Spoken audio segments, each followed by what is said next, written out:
Hey everyone, I hope everybody's having a good day. I am so far. I'm pretty good. I'm not going to complain, let's just say that. I'm going to give God all the glory and honor and praise. And yes, it's raining. So, I said I was going to make a serious video today. Here it is. Everything that was surrounding that eclipse uh, yesterday, how everything was going to go offline, how we were going to be without power, and so much fear surrounding that day, and conspiracy theories, one right after the other. It's ridiculous. And that's why I made the video the other day talking about how fear is a liar, which he is.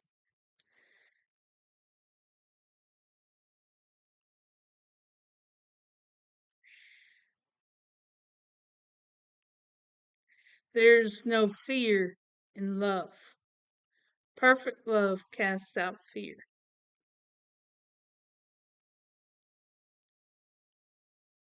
And fear is the devil, plain and simple. And a friend of mine was sitting there talking about stuff. How some people don't want to give up certain things, and it makes it hard for them to want to become a Christian, a believer. And how it's hard to give up those things that you once enjoyed. Yeah, but do you really miss it? I don't. Years ago, I used to smoke. I smoked like a freight train. I didn't vape. I smoked.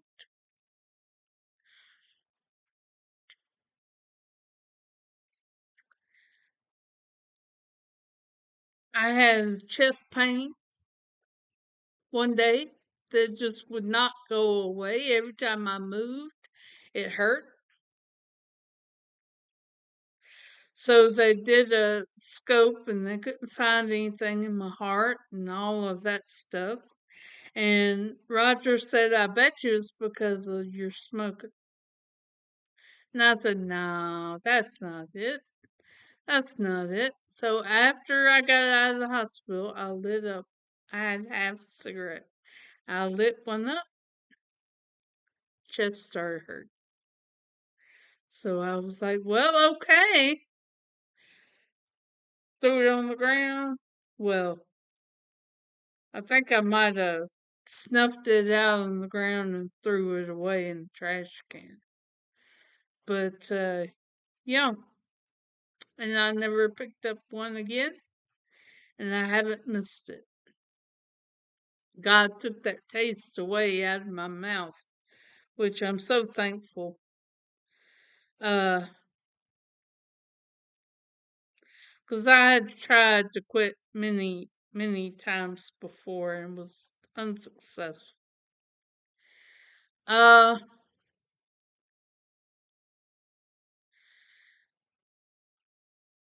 and the drinking too. I used to drink a lot as well.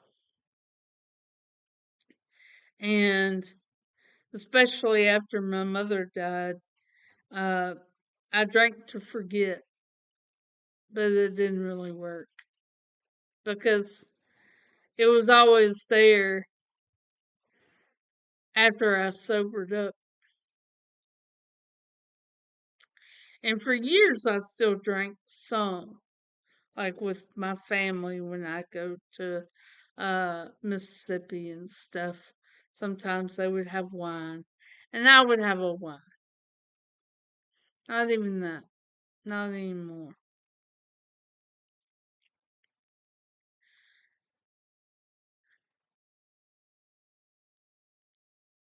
And even, but even while I was in sin, I was living outside of God's will after my mom passed away.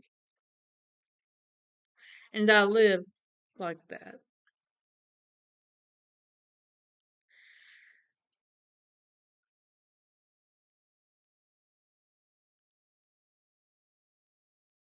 And I went to go live with my real dad. Now, I on my own, I would not have done that because me and my stepmother at the time were at odds uh, with each other. And plus, to me, Greenville was so just dark, just really dark for me. But there was no other choice. It was either that or be sent to a hospital to live. I had to make my choice. So I chose to live with my dad.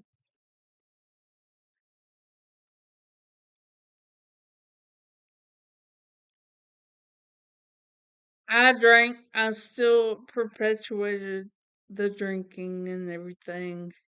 Um, even even when I moved into my dad's house. I was driving one day, just driving and thinking and stuff like that, and I had been invited to a church uh, by a guy that was in community theater with me. And so I was driving by one Sunday night and I heard, pull in. I said, oh, that can't be God. So I made the circle. You know how you do when you live in a small town. Made the circle. And I heard it even louder. Pull in. So I did. It was then and there that I rededicated my life to Christ. And I surrendered myself to Him. And I told myself, I said, well, I'm not going to date or see anybody or anything like that because God, I need it just needs to be you and me. Okay. So we used to after Sunday night, uh we used to all a group of us go out to eat. I started doing that and I met my mother-in-law and we got to know one another and we got to be friends. And then her son, excuse me, my future husband got separated from his wife and went to go live with her and my father-in-law. And he comes waltzing into church with her one night, and I was like,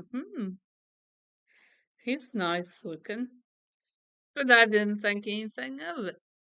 And I went to go meet him, and I say what everybody says when they first meet Roger and Becky's there. You look just like your mama, which he does. He he's like Becky with a beard. Mm. So, and a few months after that,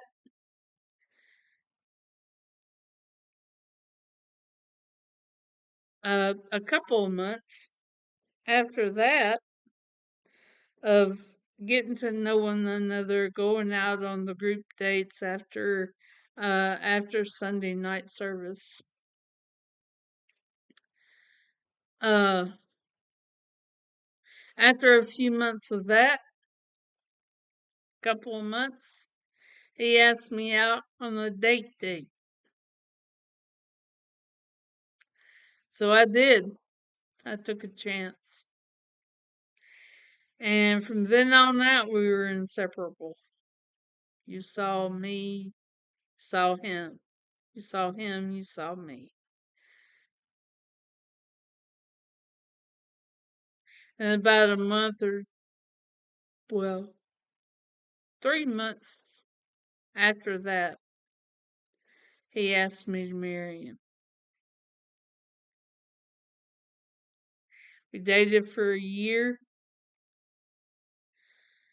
exclusively, and that was partly for Tyler as well. My he's my stepson, but I he couldn't be any more mine if I had given birth to him. But it was for me and him to have a rapport, to have a friendship as well. Because I remember the relationship that I had with my stepmother and how I never felt loved. I didn't never wanted Tyler to feel that he was not loved with me. I said all that to say this. Romans 8:28. God works all things together for the good of those who love God and for those who are the called according to his purpose.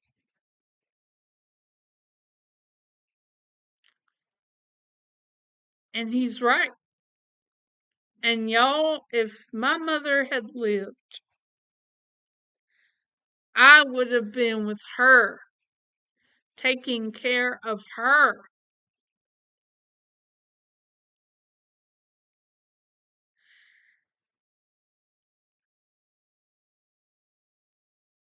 That's what I would have been doing if she had lived, if she had not passed away. And Roger never went to that area of Mississippi. He didn't know anybody there. His first time going was when I took him.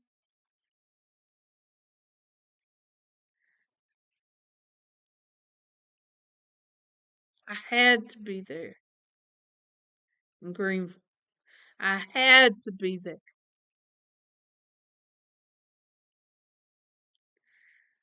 And my dad and I reestablished our relationship.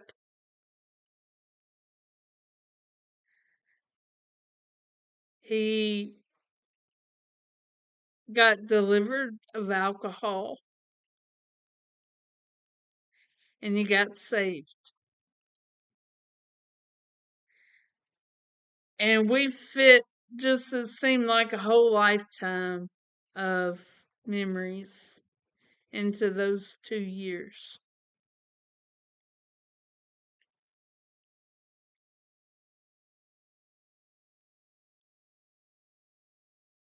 Then he passed away. He went to heaven with Jesus. And I know that I'll see him again one day.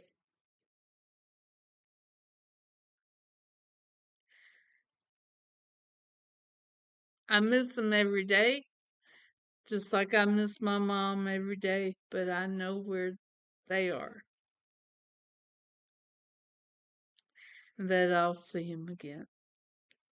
I hope this wasn't too long and boring and whatnot, but I wanted to tell y'all a little bit of my testimony. And I pray that you have a wonderful day, that you remember that Jesus loves you, and I do too. Mwah!